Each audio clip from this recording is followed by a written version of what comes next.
Hello everyone, welcome back and thank you so much for joining me. Iyo ke mathata tirelo a sa kgona go hema ka lebaka la di-fans tša gago le di-fans tša Vuyokas ba phela ba bolela ka tirelo ge tirelo a fetša go posta picture ebile tirelo feleditša ba bontšha gore diaparo tšona ke natso tlogelang go tlholenšitše ka morago le mpotša gore ke aparang ga ke apareng motlho mongwe diaparo tša di aparang e ba e le kgetho ya gago le mpumelele gore yena a apare jwang and se sengwe gape ba re ba lebogiša Vuyokas gore o tswile ka gare ga relationship e leng gore o ba tsene ka gare ga yona mola e le gore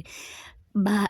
kwešiše gabotsebotse o gopole gore Vuyokas o bile le ngwana e se kgale a kopana le mpumelelo so ke bona gore mohlomong lebaka la gore mpumelelo a se ka mo nyala ka pela ke gore Vuyokas o bile le bana ka pela mola e le gore ba kopane online dilo tša gona tša ba ka pela and then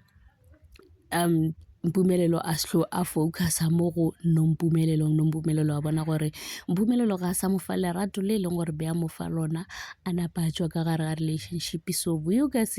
o rile a sa re o a lebelela go a tsena tirelo ge a fetša go tsena ka gare ga relationship napile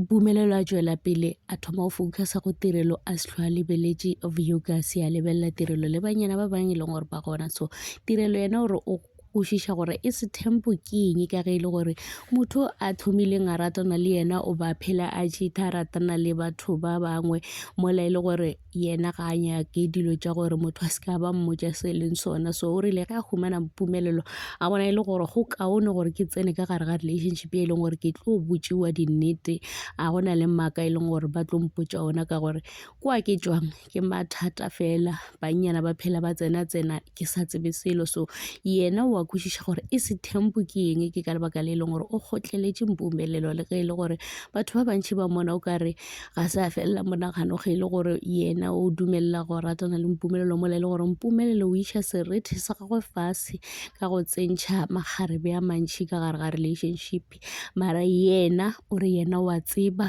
gore o ka gare ga e se tempo ebile o a kwešiša gore go diragala eng go le ka gare ga e se tempo o tshwanetse o kwešiše gore a se wena o nnoši ba gona ba bangwe ba e leng gore ba tlo tsena so ba bantši ba re ke stupetso o tshwanetse gore a tswe ka mogare ga relationship yo mo le ena a bona e leng a le bohlale a kwešiša se sengwe se sengwe e leng gore se a diragala ebile ga se mo kwešiše bohloko go fihla mo e leng gore batho bona ba nagana gore yena o kwa bohloko ke tšona tšeo and thank you so much for watching.